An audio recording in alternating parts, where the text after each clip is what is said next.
Hello, friends. The 1113th day of the war between Russia and Ukraine continues.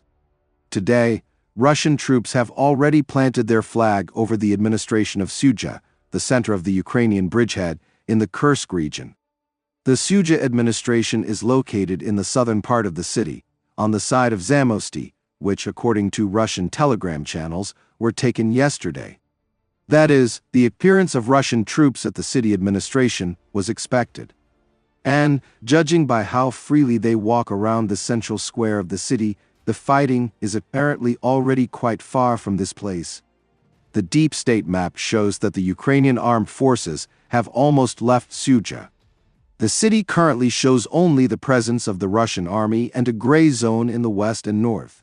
That is, according to the map, there are battles there. On the maps of the Ukrainian General Staff, Russian troops have occupied only the eastern part of the city.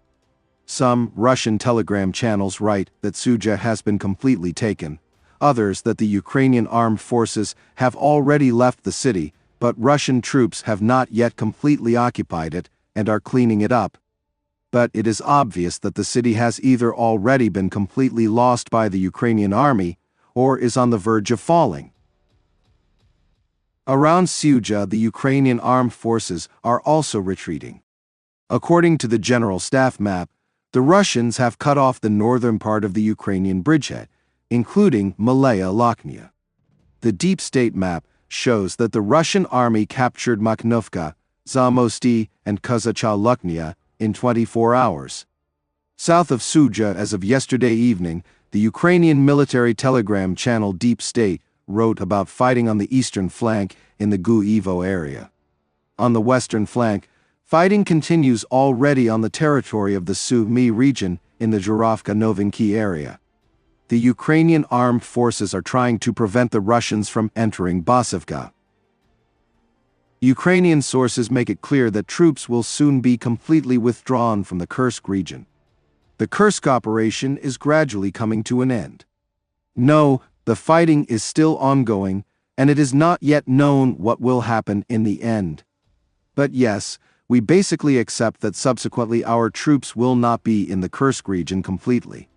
Or we will leave ourselves a small patch of land in the border area, so that there is some kind of buffer, writes military journalist Miroshnikov. The military observer of the newspaper Bild, Julian Ropp, also agrees that the Ukrainian armed forces will retreat from the Kursk region. That's it. After 7 months and 6 days, the Ukrainian army's operation, Kursk, has come to an end. This morning, the last remaining city, Sudzha, was recaptured by Russia, he writes. In his opinion, although Ukraine transferred the war to Russian territory, this also tied up elite units of the Ukrainian army and cost many Western vehicles. In addition, Ropp, citing Ukrainian military personnel, says that the withdrawal of troops was not fully organized. Many soldiers were cut off, dozens were taken prisoner, and many had to flee on foot since their vehicles were destroyed during the retreat. Nevertheless, there is a version that the Ukrainian armed forces are leaving the Kursk region, as planned, within the framework of the agreements on concluding a ceasefire, the readiness for which the Ukrainian authorities declared yesterday. At the same time, let me remind you that back in February, Zelensky confidently stated that the Ukrainian troops would hold the bridgehead, and that it would then be exchanged for part of the Ukrainian territory captured by the Russians. But, since the end of February, Russian troops have advanced on the western flank of the bridgehead, taking under their fire control the highway to Sudzha, the main transport artery for supplying Ukrainian troops. After this, the situation of the Ukrainian armed forces in the Kursk region has deteriorated significantly. And after Russian attack aircraft penetrated the rear of the Ukrainian troops north of Sudzha through a gas pipeline on March 8, the defense of the Ukrainian troops collapsed and they were forced to begin a general retreat. That is, it was not Kiev's readiness to agree to a ceasefire that caused the withdrawal of the Ukrainian armed forces from the Kursk region, but the difficult situation. The retreat was one of the reasons, along with the demands of the Americans, why the Ukrainian authorities agreed to a truce, realizing that they would no longer be able to use one of their main trump cards, and therefore there was no point in delaying negotiations on a ceasefire any longer. Meanwhile, Sudzha today admitted new retreats in the Kursk region and said that the Russians are trying to break through to the territory of Ukraine.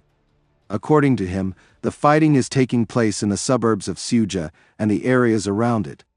The Russians are acting with the aim of displacing our troops from the territory of the Kursk region of Russia and transferring military operations to the territory of the Sumy and Kharkiv regions.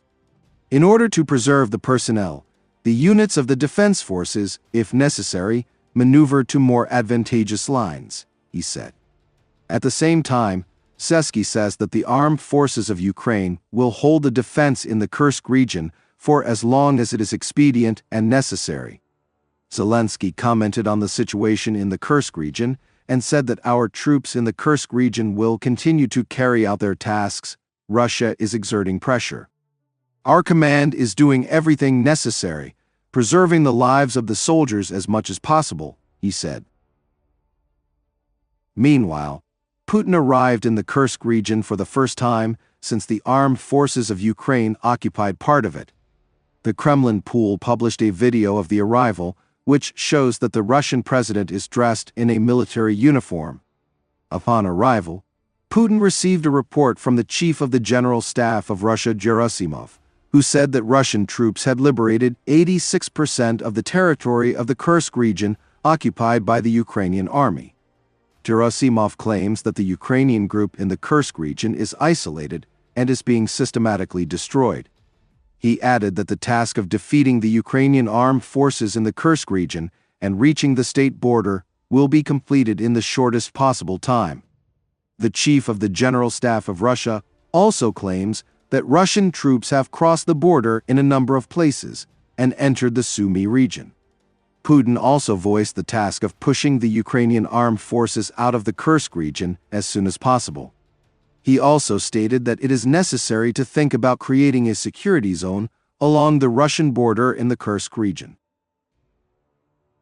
Russia today announced that it had advanced in the Kramatorsk direction. The Russian Defense Ministry reported the capture of the village of Novomarkovy. Ukraine has not confirmed this. According to the deep state map, the Russian positions are still more than 2 kilometers away from the village. Novomarkovy is an important village as it stands on a commanding height, and beyond that is the lowland in which Kramatorsk is located. Friends, this channel exists solely thanks to your support. If you have the opportunity and desire to support the channel, I will be very grateful to you. I also want to ask you to leave comments. This helps promote the channel. Thank you very much and see you in the next video.